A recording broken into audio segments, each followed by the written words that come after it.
All right, webinar has started. Great. We're up on YouTube.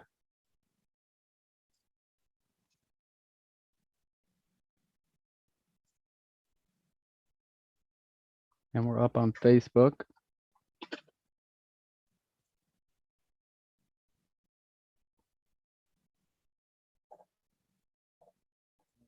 Facebook.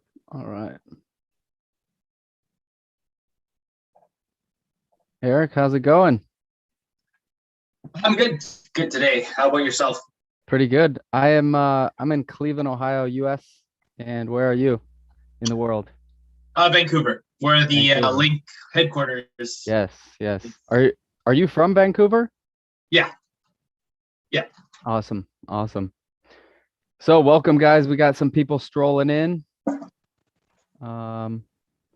Let me see if I can share the videos of participants.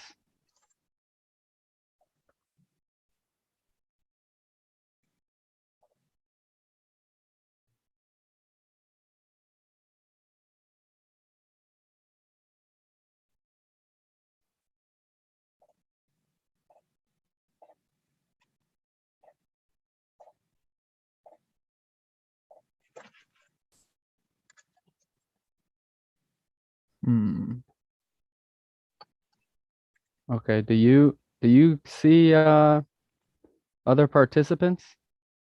I saw a few people joining. Do you mean by video or Yeah, by their video. not on a Zoom? I do see people, attendees. Mm-hmm. Welcome, guys. Can everybody hear all right? Yep. Eric says yes. Gocha, raise a hand. Would love to hear where you guys are coming in from in the world and what language you're learning.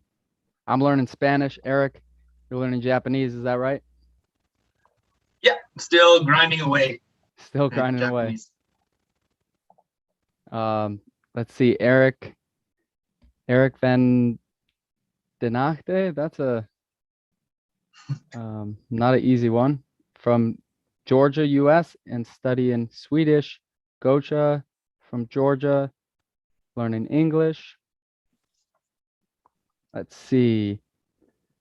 Mauro learning Croatian. Awesome.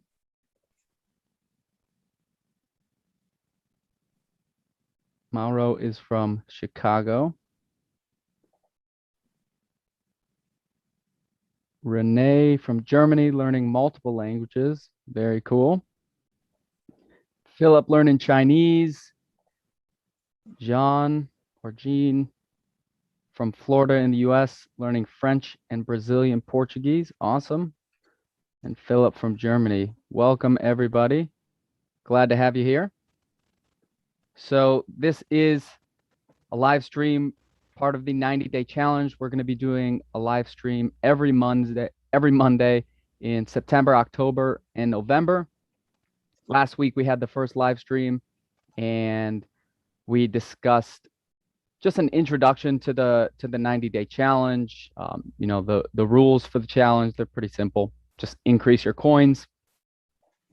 And we discussed some barriers to success. A lot of people last week mentioned that just finding the time, that was the most common concern people had, was just finding the time to you know, to study and use Link. Just finding the time in their day. You know, we're all busy these days, and it could be difficult to find the time.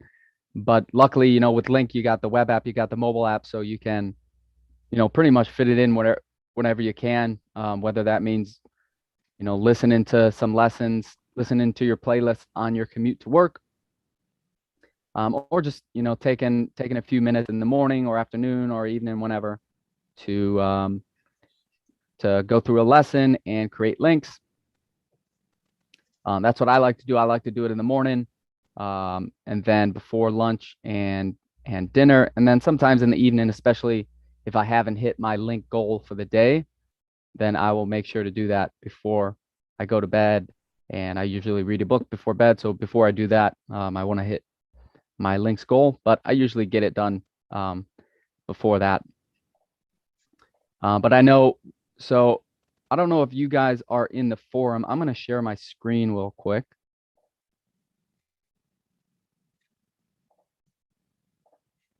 Here we go. So right here, I'm in the link forum. If you go to link.com and go to the community, hit the community tab, that'll bring you to the forum.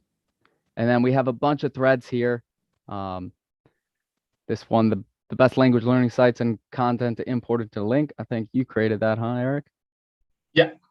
Yeah, that's been a while. That has a lot of comments. And then for the 90-day challenge, we created this thread right here, and had a couple people posting this about kind of some struggles they're going through, and we had some users that responded with some really helpful advice. So if you guys have any questions or concerns or whatever, go ahead and go in that forum and post about it, and crowdsource some advice from the link community. And that's a great way to solve any problems that you might have, because chances are if you're going through a problem in your language learning, somebody has been through that problem before and they can help you. So if you go to that forum and click this watch thread button, that'll help so that you get emails when someone posts in there, or comments on your comment or likes your comment, etc.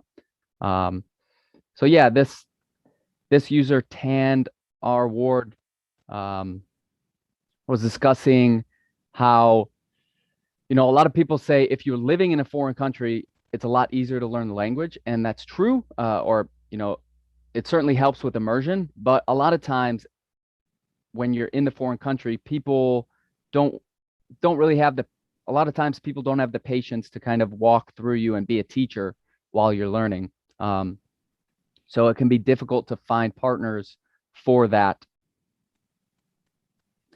So what some people suggested is, find meetups at, different events. So when I was in Colombia, I joined a gym, and that was a really good way to meet people. All the, the classes that I attended, they were in Spanish. The instructor wasn't going to accommodate for my, beginner level Spanish, but a lot of the fellow students in the class kind of took me by their wing and translated the stuff in English. And then also that was a good opportunity to meet people to practice Spanish. So that's one thing you could do. You can also post in the forum, open up a thread, and that'll be a really good way to, connect with other people that are studying your same language. And maybe you can meet up with them and, schedule an online meetup and practice speaking together if that's what you want to do. We also have tutors on link that you can book a tutor lesson if you want to practice conversation. So a lot of different options for you on link. And yeah, so in today's webinar, Eric is going to be discussing how to learn languages using novels on link. So uploading novels to link and learning from that. Eric, again, you're studying Japanese, so go ahead, take it away. I will. Okay, sure. Great, thanks. So for those who have seen the last webinar where I talked about learning Japanese, this is going to be a little bit similar. For those who are new, hopefully you get a lot out of it. Won't take too long. I'm going to quickly go over what I do and how I've been learning Japanese. Essentially, the strategy is the same as it has been, just reading and listening. But this year, I made a conscious effort to start reading novels, long-form content. I just figured, it's better to get in, dive into the language a bit more seriously. And I found a few sites and things to use. I'll introduce you if you're learning Japanese, or if you're learning any other languages, I can help show you where you can find this kind of content. But yeah, So I'll quickly go over that. So let me share my screen first. Yeah, and if you guys have any questions along the way, go ahead and put that in the chat, and I'll keep an eye on that. Okay, let's see. 3, 1.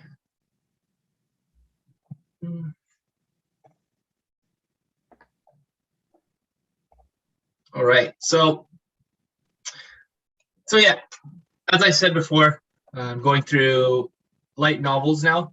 Light novels are basically short novels. I don't know if the term is used in other languages, but in Japanese we call them light novels.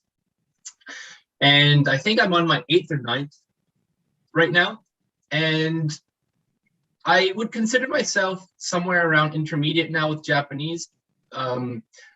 But I usually try and aim for novels that are probably, even though they're around junior high school level, they might be about 10 to 15% unknown words. So what that means is about 10% of the words I'd never seen before in my link account. And you can actually see that a variety of different ways, but for here you can see an example as I zoom in. So this is the course, and overall the course has 6%. So anything that's green isn't too difficult. When I first opened this novel, for example, I had like 12 or 13%, but as I went through chapter by chapter and started coming across new words and linking them, this number eventually decreases. So as you can see here, here's an example of a novel. And I try to go for stuff that's quite long. This one has 21 chapters, essentially. And that's about 2,000 words per chapter. So what I like about long content is that it really helps me stay focused, especially, I mean, I have to enjoy the story too. If I don't enjoy it, I'll usually move on to something else sooner rather than later. With news articles and whatnot, I find those are good, of course, too. But with long form content and short novels, what they've done is they've kind of helped me push myself to read more. For example, when I'm reading short form news articles, I'll probably read 1 or 2 and then call it that, like might move on to something else. But when I'm reading a short novel, you know, I'm going to finish the whole chapter in one sitting. I'm just that kind of person. So that's kind of helped me establish a stronger reading habit by doing that. And as I said, each chapter I'm going through is about 2,000 words. It takes me about, give or take, 40 minutes to an hour to finish them. I go a little bit slow, but I would have to say that this story, for example, it's I mean, so far so good. I understand what's going on. I get the story, and I'm just moving on and working my way up to the final chapter. Now, as I mentioned before, it's important to know, get something that you enjoy. I read a novel earlier this year that I didn't really enjoy, but I just powered through it, and it was a little bit difficult. Don't really recommend doing that. If that's something you want to do, go for it. But I just find something that finding something you enjoy is just way more efficient. And I just think that it's more motivating, because when you're reading something you don't really enjoy and that's difficult, you're kind of going to slow down and you're kind of not really going to understand what's going on. And it's a little bit annoying, I guess. But when you're reading something you enjoy, you know, that's the whole thing. Just find something you enjoy and find something that you can really get into. Now moving on, as you can see, let me. Okay, so. And here's another novel, light novel I read. I mean, I've done, like I said, 8 or 9 of these. This one's a little shorter. This one is already finished. And this year I'm trying to get, I think, 10 or 11. So after I finish my current light novel, I'll try and read 2 more. So that's kind of like my strategy for this year. It's reading light novels. And what I did to start off was I went on Reddit. And Reddit has a ton of resources. All you have to do is essentially type in whatever content you're looking for. So I typed in light novels, Japanese, Reddit. And you can find lists and lists of comments, and they all link to different kinds of websites. if you're not too familiar with Reddit, I mean, just to let you guys know that I Google this too. I don't really go on Reddit. At first, I Google yada, yada, yada. For example, light novels, Japanese, Reddit, and then I look through the search results. But if you're not familiar with Reddit, as Tommy mentioned earlier, you can go to the link form and you can go to the best language learning sites and content to import into link. And here, these are some resource lists that I've created and users have created as well. And this is what the list looks like. There are different languages as well, you can see. And I'm just going to quickly go through the Japanese tab. As you can see here, there's tons. Yeah, that's awesome. There's a ton of great stuff. And for example, here's Shousetsu, and this is user-generated light novels, which you can find on here, on this website, and you can import them into link. Also, besides this language resource sheet, the other one I highly recommend, and I've mentioned this a lot of times, is this website called Zero to Hero. Now, as you can see here, this is just a light novel. There's no audio. With Zero to Hero, it's a curated website of channels in different languages. Now, the great thing about this website is that every video / channel, well, every video that they've added to this website comes with closed captioning, and they're YouTube videos. So you can essentially download these or import these all into link, and you'll get the transcripts and the audio. And as I mentioned, the transcripts / closed captions aren't auto-generated. These are actually manually written.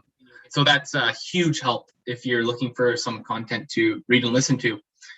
So once again, zerotohero.ca. I highly recommend looking at the site. I mean, let me just quickly, they changed the site around a bit, so I'm not too familiar with the new design, but as you can see here, more languages, you click on your language, for example, Japanese, and they've done a great job curating everything. So let's see here. Media. So I clicked on media, and yeah, I mean, there's just tons of stuff. They have it all categorized by music, news, talks, and whatnot. And as I said, you can click on one of these. You'll go to the video, and you can import it into link. For those who have not imported content into link, definitely do it, because that's really what link's all about. It's about putting content you enjoy into link. And also, I'm using Microsoft Edge, and recently Link released their Microsoft Edge extension. So I don't use Chrome or Safari, but there's the extension for those too. But this is the new one for Edge. You just click it, and then you can import it using this. I'm just going to quickly go to my library here. If I go through lessons, I mean, you can see here, there's no images. These are just things I wrote. I mean, sometimes I write stuff in Japanese and I throw them in there too. But if I scroll down a bit, you can see like all the content I have is essentially stuff from my tutors or stuff from light novels. Like, I have been importing whatever I can find into link and going through it. So that's been kind of my flow for the last while, actually. Hey, yeah. Hey, Eric, we got a question from Demetrius. Is there any advantage or disadvantage of using the link extension in Edge versus Chrome browsers? No, they work the exact same. I prefer to use Edge because I think it works. The browser itself, I feel it's a little bit lighter in terms of memory usage. Mm-hmm. I don't know if that's 100% true, but I just was reading about different browsers, and I just prefer using Edge, but there's no difference whatsoever. Cool. In terms of link losing the extension. They And then both work fine. we got a question from Assad on YouTube. What's the best way to read a novel using link? Are there any tricks, methods one can adopt? I mean, I guess you're already explaining some of that. So yeah, I mean, for the most part, I don't have it with me, but I do most of my reading on my iPad. Okay. all my readings on my iPad Just after I got. because it's just a nicer surface, like Exactly, it's a more little like bit a book. more.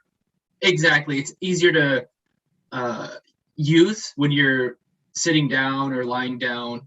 It's more portable, so I like to use that.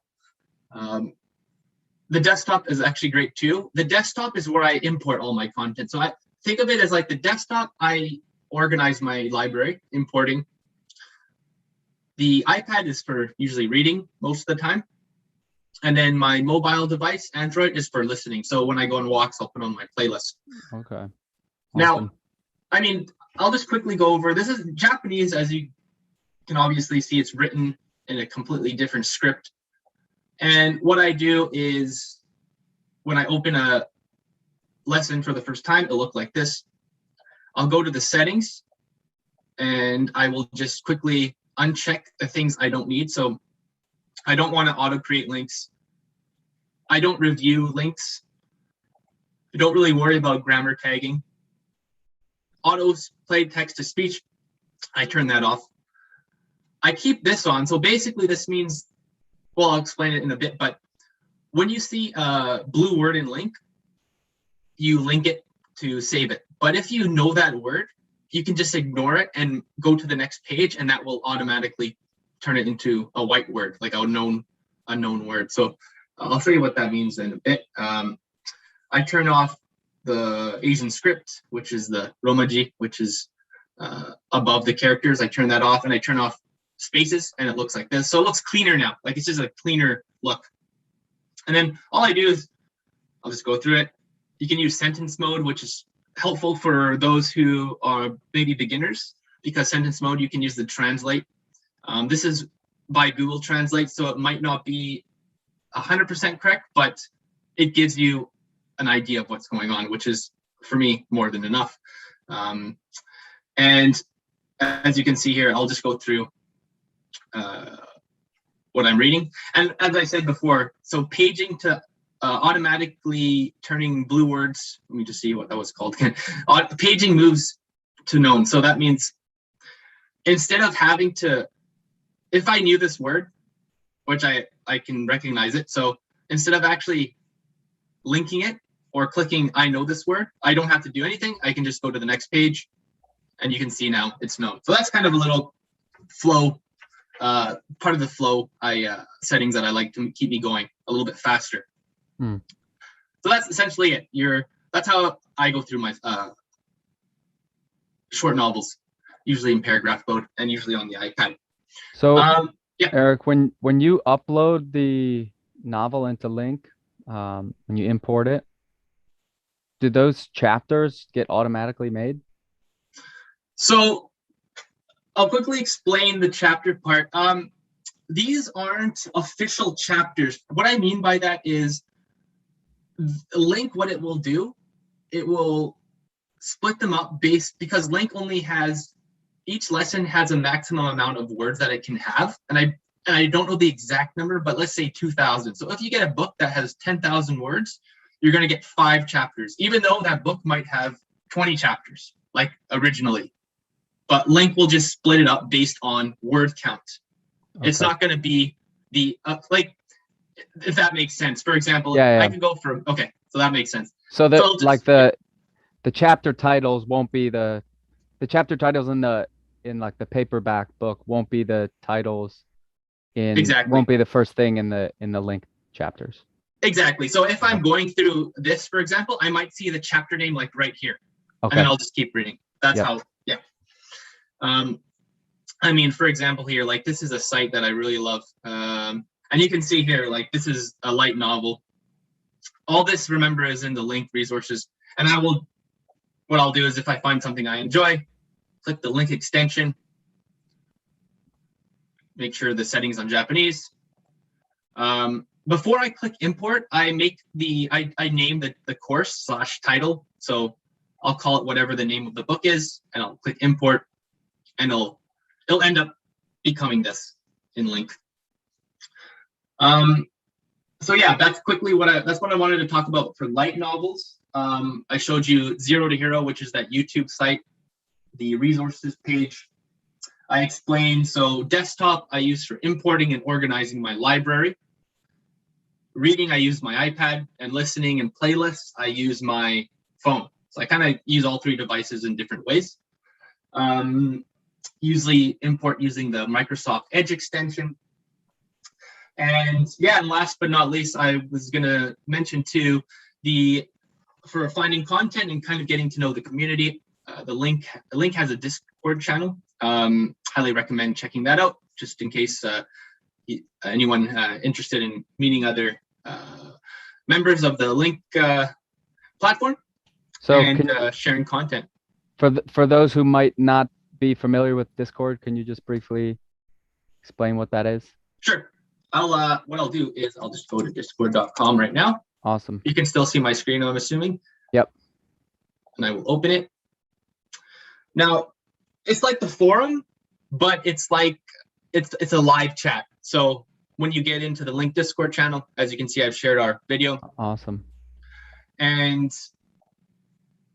you will see on the side here, I have created different kinds of channels. So the link Discord channel is the whole thing, but then on the inside they have different channels. So you have the YouTube videos from Steve and Link team, language learning, which is just topic discussion around language learning, and all kinds of, post your progress, introduce yourself, off topic, suggestions, and then also we have discussion, which we put in for each language. So people talking about their Arabic, Cantonese, etc.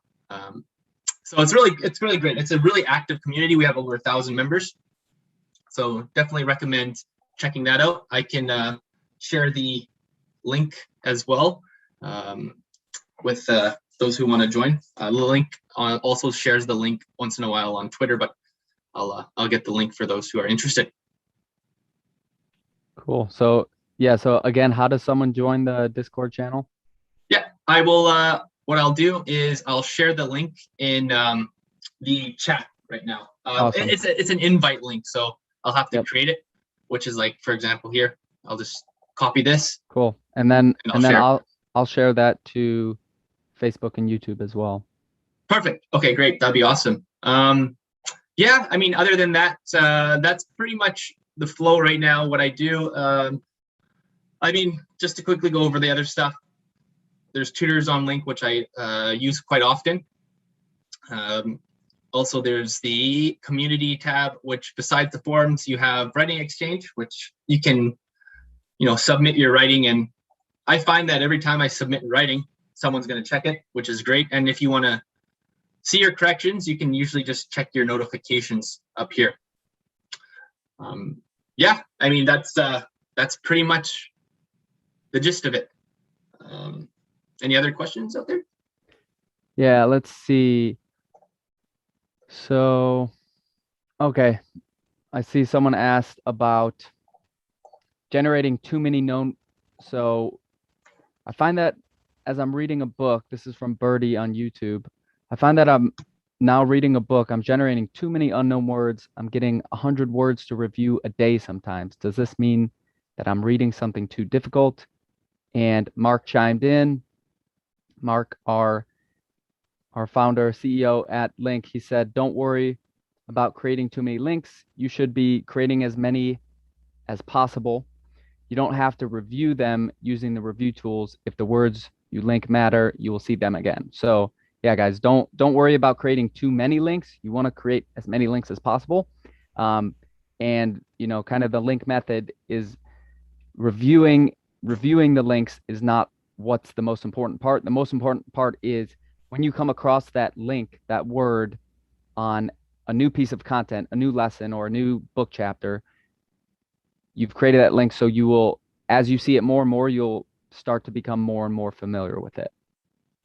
Yeah, just to add to that. So I don't review my links. I never review my links. And as I mentioned in my settings, I turn off the review links when paging. So I just turn all that off. I just go through my book, my lesson, and call it a day and then go on to the next lesson. Because yeah, the words, I find personally that I do review once in a while, but it's maybe 10% of my total study immersion time.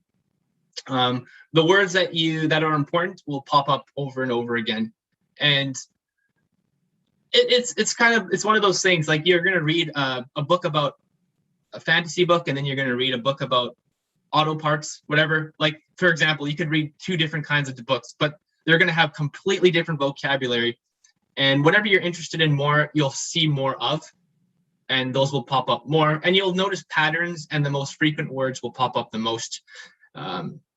Once you start getting into domain specific vocabulary, like you really want to learn, let's say, car racing in Japanese, and you want to learn about, okay, what's the term for, gear shifting or tire changing, things like that, things that maybe are very domain specific, then you can start reviewing those kinds of words before and after.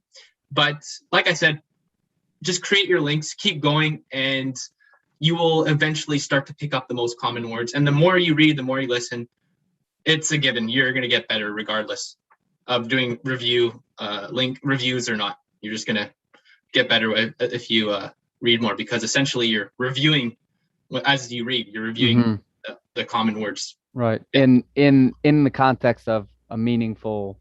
Exactly. Yeah. That's chapter. Another point, is that learning in context is a lot more useful, I think, than learning in isolation. So if you're going to learn words, it's okay to review them, but when you read them in context, you'll remember them, I think, better, and you'll be able to say them use them in a variety of different ways.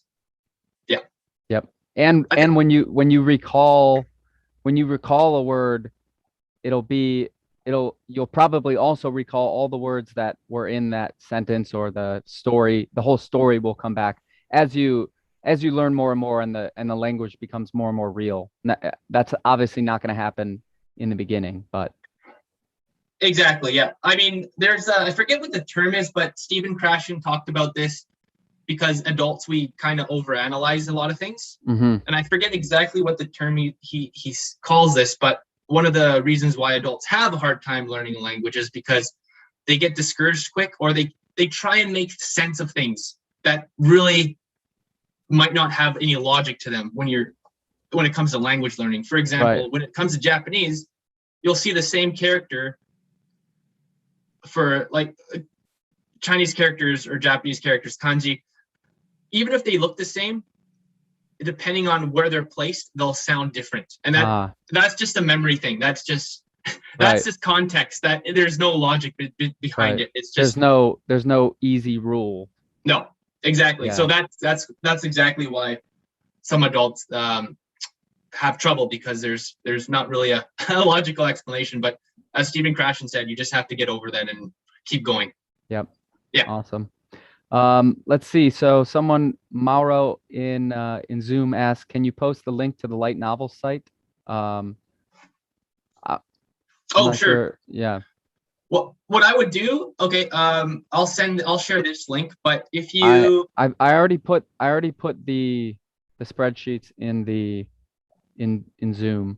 Okay, perfect. So go to the Japanese tab, and then just scroll at the bottom here. This is where the link is. That's the link. Awesome. Yeah, just the Japanese tab all the way to the bottom. As you can see, it's highlighted, and you'll find it.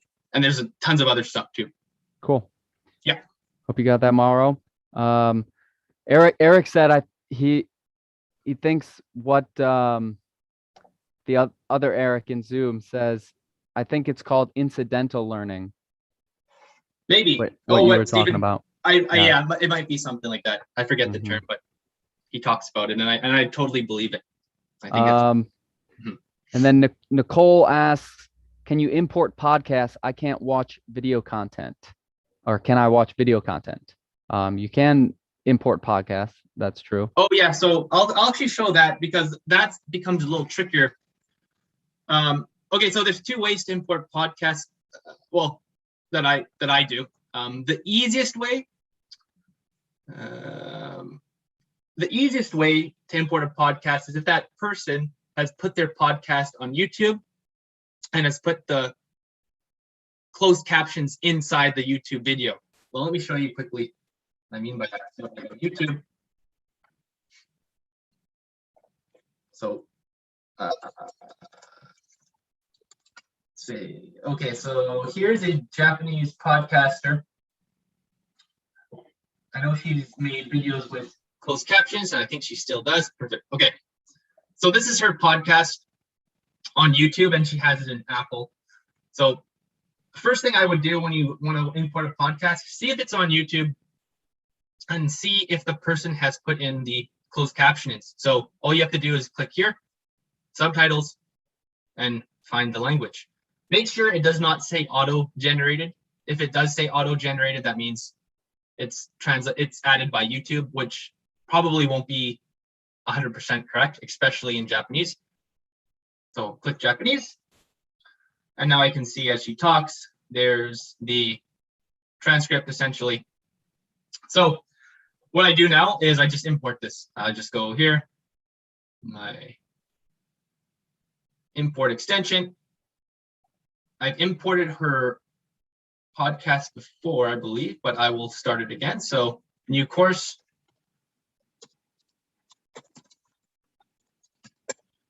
And import. And it just takes a few seconds to get ready. Open lesson. And that's how you import a podcast from YouTube. The gear will still load, but this is where the audio will be. And also I have the access to the video too. And then you can just go through the podcast as you were any other way, but you're doing it on link, so it's a lot easier. And you can read through the podcast. Once I refresh this, because the audio has now loaded, I can listen to the podcast. And now it's also on my iPad, Android. I can just listen to it as I go, and I can read through the transcript. So that's the best way to import from a podcast if it's on YouTube. If it's not on YouTube, it becomes a little bit trickier audio-wise, because, and I'll explain why. So I'm just trying to think out here. Okay, so here's a podcast that is that I enjoy listening to, so I'm going to go to it. And this podcast is on YouTube, but there's no transcripts. The transcripts are on the website, and this is what you're going to probably see a lot. You're going to see audio and text in different sections. So what I would do is open the podcast, and here's the transcript. All I have to do is click this. And once again, same process.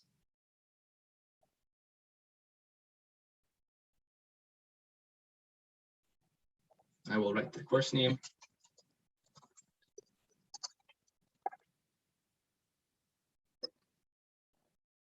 And that's how you import a podcast from any other site. And I'm going to show you quickly too, if you really want the audio into Link, which I recommend, I'll show you how to do that. So this is the podcast. No audio, obviously.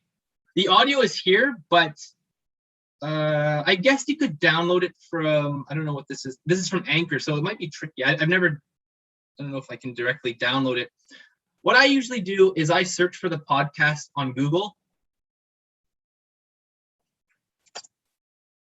And I first look if it's on YouTube, and this one is on YouTube.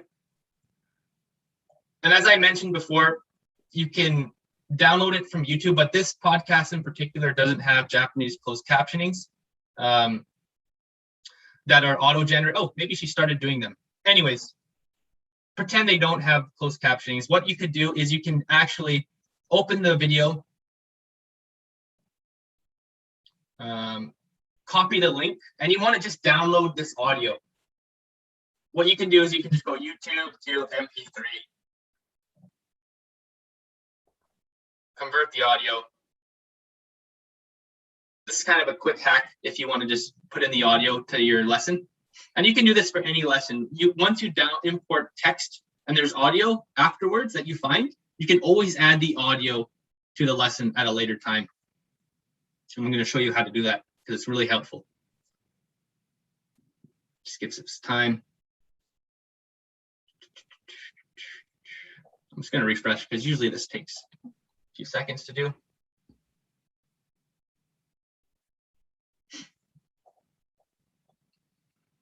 I'm just going to open the podcast. Okay. I don't know why it's taking so long. Here we go. Finally.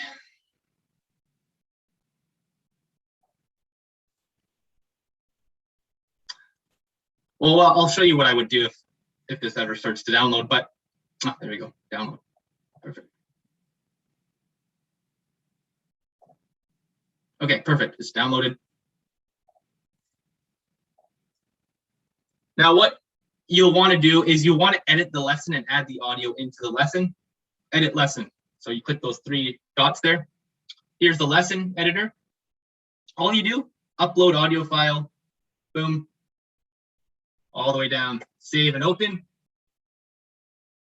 And now I have the podcast with the text and with the audio. So that's just in case the podcast has audio and text split in different pages or different websites. And as you can see here, it's there. So that's how you import podcasts from either YouTube, which is the best way, or manually, essentially, which is the way I just did it. Awesome. And yeah, guys, just again, I know we got another question in YouTube about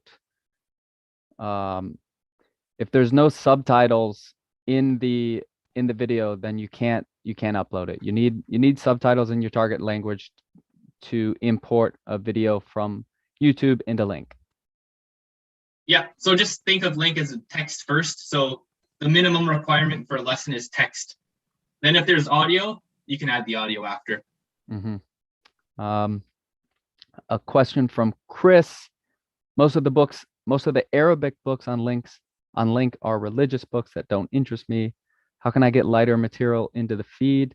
I would probably suggest going to that language resources spreadsheet, going to the Arabic. If we got Arabic in here, I'm sure we do. Not a lot, but here's Arabic content, and also that site I mentioned, Zero to Hero. Yep. So yeah, first of all, sorry to go so quick, but here's the Arabic feed. Check this out. A lot of news, a lot of music, entertainment. That might be something you're interested in. And then here in Zero to Hero, just see here. All right, so they do have Arabic. You just click that, and you go to media, and you can just browse around and see. Not too much, because Arabic is one of those languages that have less, unfortunately, available with transcripts, especially. But see what you can find. TV shows, music, movies, news. News would be, if you're interested in news, there's tons of news. I noticed in Arabic that has subtitles or transcription. So yeah, Zero to Hero is a great resource for that. Awesome. And Eric, did you put the Discord link in Zoom? Oh, I will right now. And I'm just going to quickly show you guys, everyone here, log into Link here at the bottom. There's the Discord link right there. Follow Link Discord. But I will share that right now with, Great. I'll share the link with everyone. I'll stop. I guess I can stop sharing my screen too. Let me see how I do that.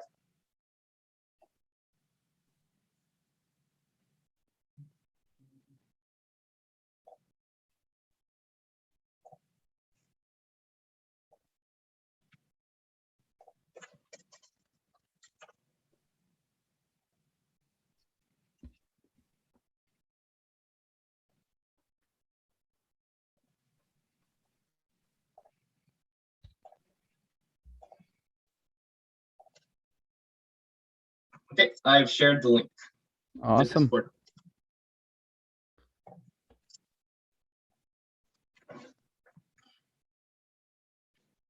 Yep, and I'll go ahead and share that into Facebook real quick. And yeah, got another question about if we can add so any practice in listening or speaking or writing that you're doing outside of Link, can you log that in Link? And the answer is yes. So I'm going to share my screen right now.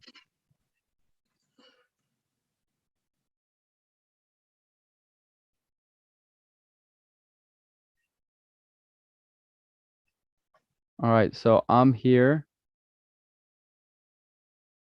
and on the right-hand side of my desktop, over here where you see my stats, I can click here to add words that I wrote. Let's say I did a journal entry, or texted a friend. I can add those. If I do speaking time outside of Link, I can do that. Reading, listening, whatever you do, you can log that in. Any practice that you're doing outside of Link, you can log it in Link. So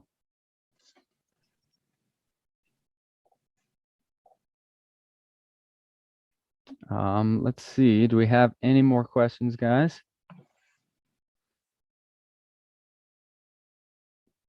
Okay, so Elena says, I bought ebook for Kindle, but I can't import this book to Link.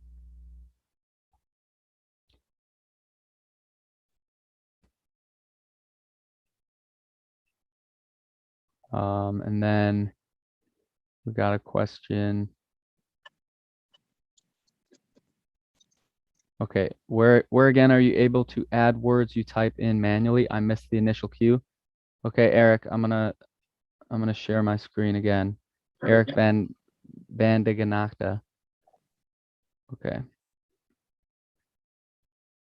So I'm here. I just logged into the Link. Here's the first screen you'll see when you log into Link.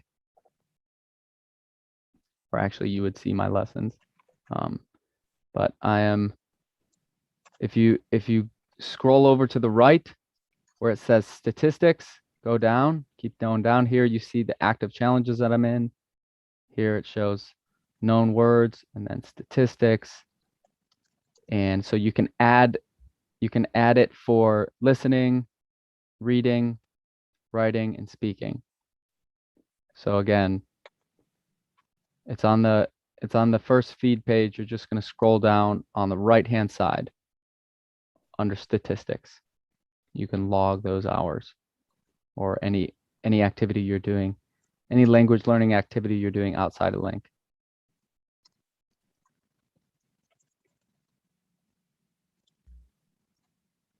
All right. And let's see, we got another question from Christian. I have trouble importing Kindle ebooks into Link due to DRM. Caliber hasn't worked for me. Any advice? I don't have, unfortunately, much advice for that. I know people have tried to import ebooks and whatnot on Link. With some people are able to, and I know you need that software to use, Caliber, I believe it's called. Yeah, I wish I could help. I would suggest looking on the Link forum, Google import Kindle Link, and see what the results are. And I'm sure some people have commented, and I would check those out.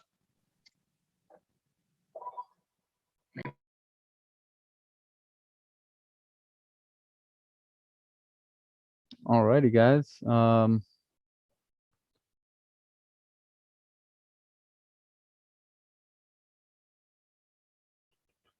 Great. So yeah, guys, a lot of different options for importing content into Link. And if keep the questions coming. Come to the forum.